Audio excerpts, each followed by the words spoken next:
Now we're going to do a lot of example problems to illustrate how to do calculations with all the forces you just learned about. So this one, pushing blocks, illustrates how to use gravitational force, how to use the normal force a little bit, and how to use one kind of force we didn't really talk about.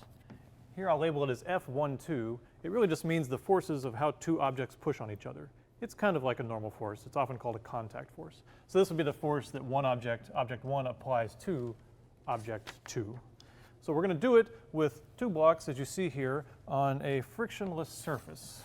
Okay, so here's frictionless surface. Here's big block 1 with mass 1. Here is smaller block 2 with mass 2. The surface, as I said, is frictionless. Let's see. I had a frictionless surface, but I loaned it to some undergraduates for a party, and they lost it. So what I have instead is my two blocks, M1, M2, and I have them on these roller part things here. So they're going to roll around like that, and what we're going to do is push on them. So there, that's my hand, applying FP, a pushing force, which is also kind of like a contact force, the force of my finger pushing on M2. And you can see they truly are frictionless. Okay? In this problem, they're always going to be stuck together. We're going to push on them this way, they're going to move this way, so I'm going to go ahead and stick them together like that. Okay? I'm going to push like this, pushing force on block 1, just like that. And the question is basically what happens. So let's look at it and ask ourselves a few different things. First, let's ask, what is the acceleration?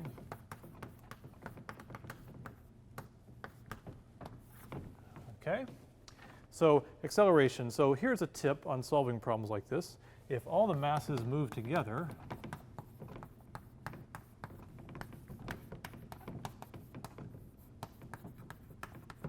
then what you can do is you can treat it as one object. So instead of thinking of it as mass 1 and mass 2, we'll just think of it as a total M1 plus M2. And we can apply Newton's law, Newton's second law. Let's do it in the y. Sum of the forces in the y equals mass times acceleration in the y. Well, the y direction isn't actually the interesting direction here. I mean, we do have mg pulling down, so we have the normal force pushing up, minus, we have mg pulling down. M would be the total, m1 plus m2 g, equals the mass, which would again be the total, m1 plus m2, but the acceleration of the y is 0. Right? It's not moving up and down in the y, equals 0. So that's really just a way to find the normal force in this case, which isn't really what we want to know. We asked for acceleration, and we've implied in this direction. We're pushing it this way. How hard does it accelerate that way? So let's say some of the forces in the x equals the mass times acceleration in the x. Okay? And if we treat it as one object, then the force being applied to this object, the only one in the x is the force of the push, Fp. So Fp is the sum of all the forces. M1 plus M2 is the mass, acceleration in the x. So this one is pretty straightforward. The acceleration in the x is simply the push force divided by the total mass, M1 plus M2. So as long as they stay together, when I push and he accelerates, as long as they stay together, I can essentially treat it as one object. Right? And the questions, though, can get more interesting, so frictionless, is we can ask, what are the forces?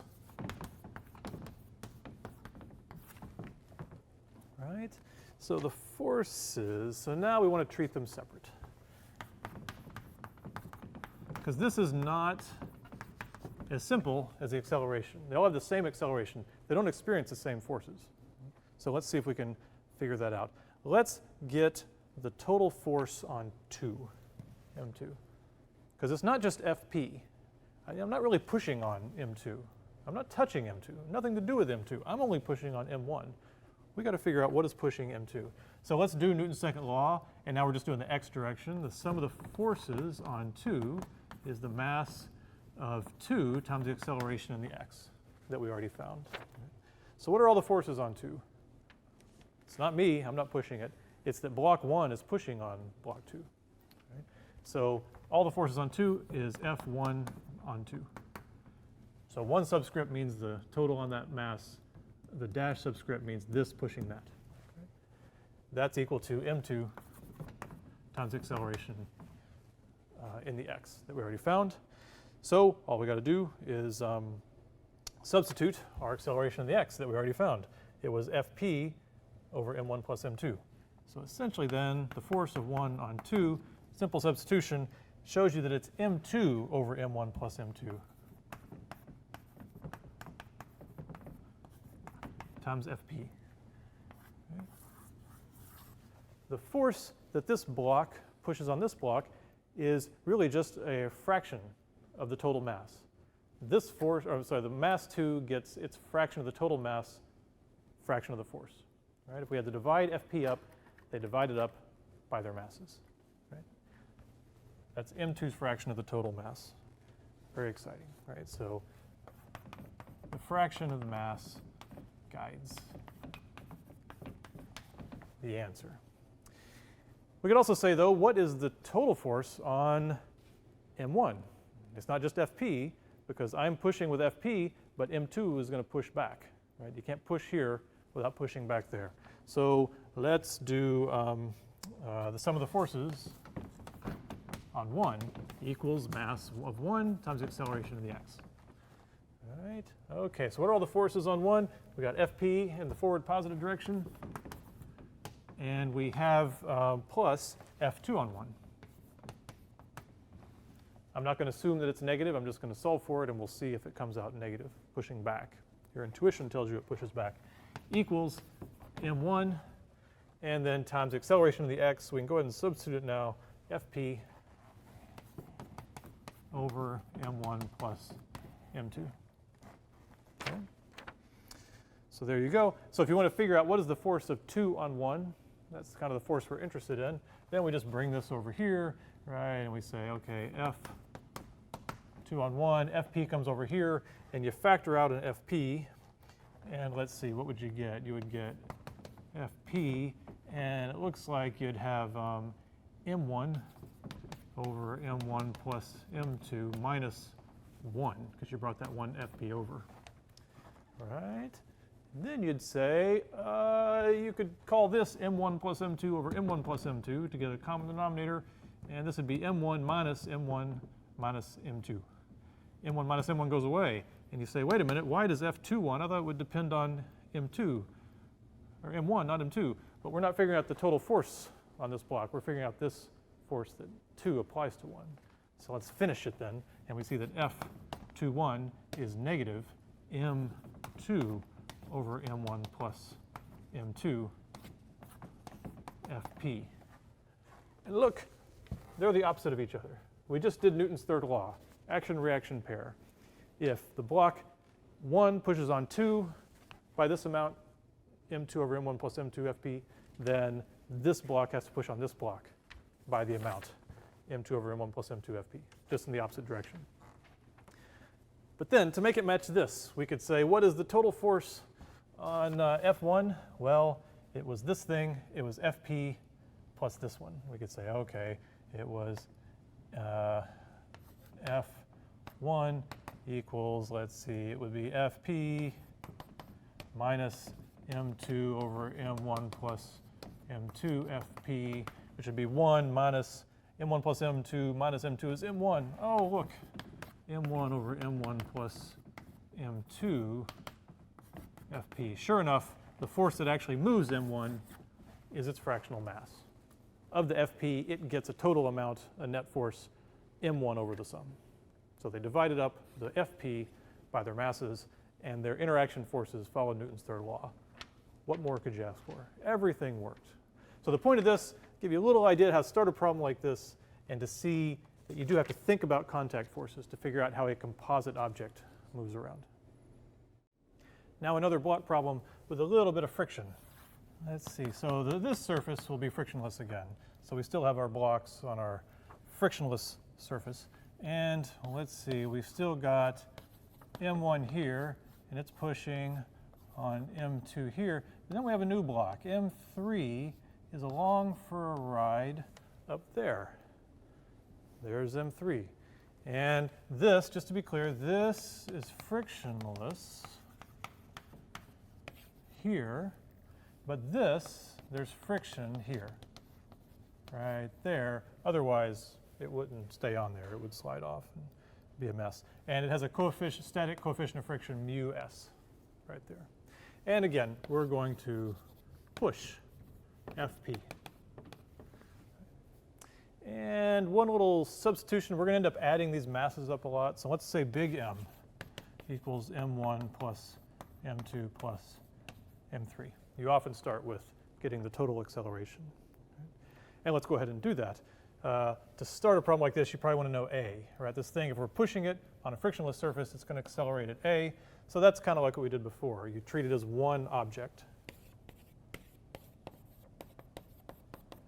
to get the acceleration. And in this case, F equals ma. We'll just do one dimension, F equals ma. So A is the force over the total mass. So that would be Fp over m1 plus m2 plus m3, which we're calling big M. Right, so there, right off the bat, is the total acceleration. You can do that for any configuration of blocks. It's just going to be the force you apply divided by Fp. Let's see if we can figure out what is the frictional force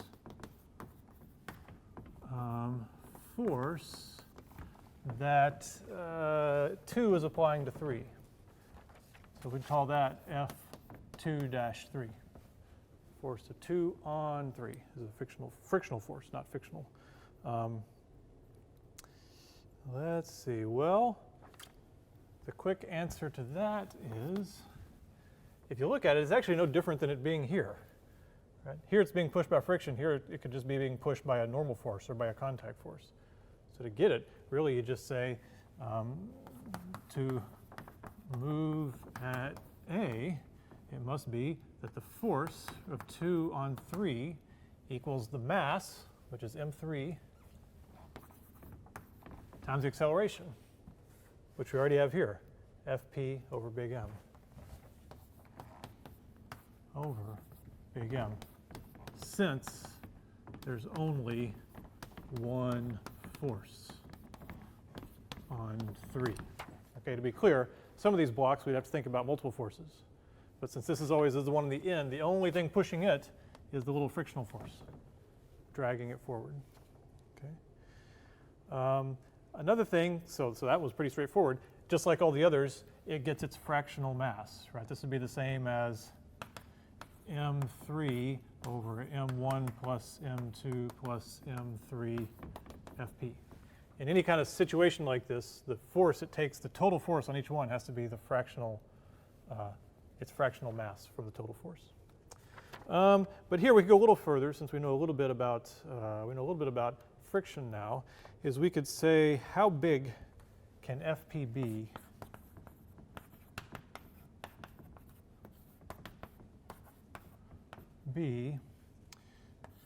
before block 3 slips. Remember, the nature of static friction is whatever you push with, it pushes back, action reaction.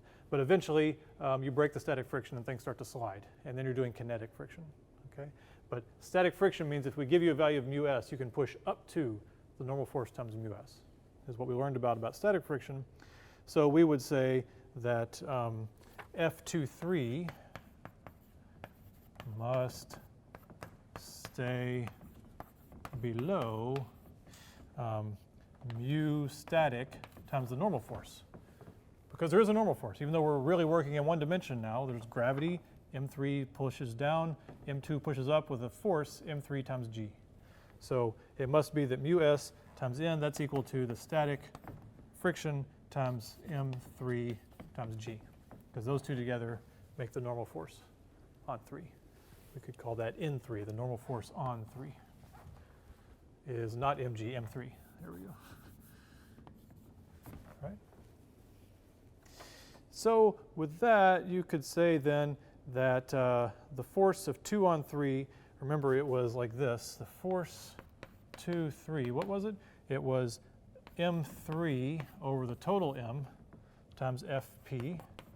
We're saying that must be less than or equal to, it must only be up to mu static m3g. That has to be the case, okay? So if you wanted to solve that then for FP, you could say this has to stay below. And you see what's interesting is the M3s cancel. It doesn't actually matter how massive M3 is. It's a little bit unexpected. You have to say that the force, the push force, doesn't depend on M3, but there is a limit. You can only push so hard before it'll slip, and it's mu s g times big M. The static coefficient times big M times g. That's the hardest you can push without this block sliding backwards. And you might be a little surprised it doesn't have M3 in it, but that actually often happens in these kinds of problems. The force you're limited to, F equals ma, the force is mu s times the normal force, but if everything is level, the normal force has M3 in it because it's M3 times g, which cancels the ma part, right? So it's often not there. It's really a maximum acceleration, see? If you take this F push and divide it by m, what have you got? You've got that you can't accelerate any faster than mu s, which is always less than 1, times g. Because it's g is the acceleration that's pushing it down. So you can't accelerate harder than mu s times that, or you'll break the friction and slip. Okay. So g is only showing up because it describes how hard the things are smushed together, which affects the friction. It has nothing to do with motion in this direction. It has to do with the normal force and the gravitational force pushing against each other in the vertical direction.